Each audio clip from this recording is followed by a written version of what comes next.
Hello everyone, welcome to Crack Grade B channel. So, my name is C.A. Jivananja and this is the MCQ series of Companies Act which are relevant for SEBI examination. All the MCQs are from chapter 10 of Companies Act. I will advise you to try to solve these questions by yourself, so it will be more insightful or gainful for you. So, let's begin the question. Question number 1. Question number 1 say, which of the following shall be eligible to appoint as an auditor as per the Companies Act 2013? So, a list is provided by the Companies Act for the person they can be appointed as an auditor. Auditor is a person who is having to form an opinion about the financial statement of a company. So, here the option is company registered under Companies Act 2013, a foreign company, a corporations, and a limited liability partnership. So, let's see the explanation part. The explanation is saying Section 141 of the Companies Act 2013, a body corporate other than LLP are not eligible to appoint as an auditor. So, it is saying LLP are eligible. Partnership firm are also eligible. Partnership firm where all the partners are chartered accountant, and individual professional, that is chartered accountant. They can be appointed as an auditor, but company cannot be appointed as an auditor. So, if you can see the options, this is eliminate. This is also to be eliminated, as these are corporations is a vague term. So, last option is limited liability partnership. So, it is exclusively mentioned. So, option D is correct answer. Next question is question number 2. The first auditor of a company other than a government company shall be appointed by the board of directors within following days from the date of registration of the company.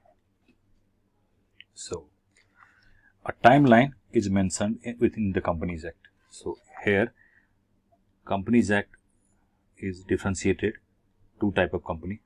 One is government company and other is other than government company.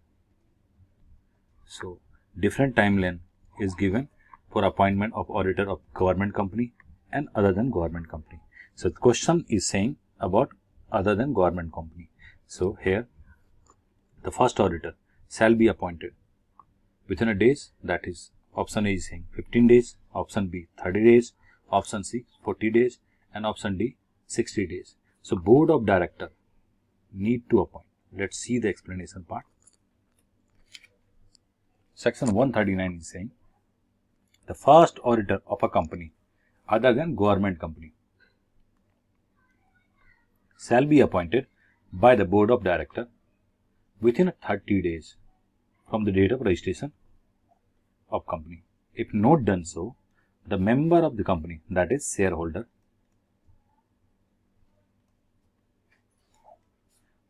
of the company shall appoint an auditor within 90 days at extraordinary general meeting. So, here, as you know, AGM is conducted year after year. After financial years came, then AGM is conducted. So, if the shareholder is meet before AGM, so that meeting is called extraordinary general meeting. So, here extraordinary general meeting is called for the appointment of auditor, and in that extraordinary general meeting, the members who are presented vote and pass the resolution for appointment within 90 days. So, I have also provided a brief explanation about this. So, here answer is B, that is 30 days. So, if the board of directors fails to appoint the auditor, then the member will appoint in AGM within 90 days. That auditor will continue in service till the first AGM. So, in the first AGM, the members will appoint the auditor. So, let's move to the third question. Third question is saying all the listed company, that is listed in a stock exchange. Or a company belonging to class or classes of company shall appoint an individual as an auditor for maximum 1 term. So, Companies Act again provided. So, it is making the auditing work more transparent. Companies Act has put more kind of limitations on number of audit, number of terms, number of companies, tax audit, and other kind of conflict of interest provisions, so that auditor can have a transparent or independent opinion about the financial statement. So here it is saying the individual, if it is individual, so they can be appointed for a maximum of 1 term, and that term will be for the year. The option 1 is saying 1 year, B 2 year, C 5 year, and D 10 year. So let's see the explanation part. So section 139 again, an individual auditor can be appointed for 5 consecutive years and shall not be eligible for reappointment as auditor in the same company for 5 from the completion of his term. Means only after 5 years from the date of completion of tenure, an auditor can be reappointed. So if I can explain it in brief, if it is a partnership firm of auditors, so more than 1 auditor is there, so that firm can be appointed for 10 years terms. So, and if it is partnership firm, or here it is individual. So in case of individual, they can be appointed for 5 years. So suppose they are appointed for 1st April 2019, they can continue till 31st March 24. After 24, for the 5-year term, they can't be appointed in this period. The same auditor can't be appointed. After 29, that is 1st April 29, they can be appointed for further 5-year period. So it is putting a limitations on the auditor, so that another auditor can come and there is no any nexus will be created between the officials of the companies and the auditor. So anything can't be hidden. So new auditor in this period, that is from 24, can check the work done by previous auditor and can also find any nexus or any hidden kind of mistakes or intelligent mistakes planted by the officials in the financials. So this is saying, so only the 5 consecutive years. So option will be 5 years. Let's move to the 4th question. The report of an audit of a cost record shall be submitted to.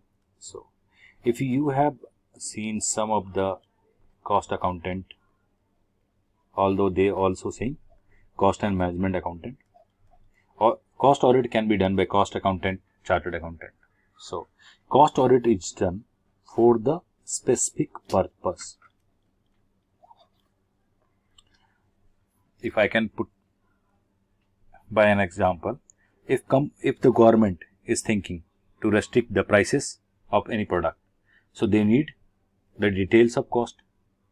So how much that product have costed to the company. If suppose that product is already costed 100 rupees to the company, the government cannot put the price restriction below 100 or till 100, just because in that case company will incur the losses and government need to give subsidy to the company. So in case of more than rupees 100, the government can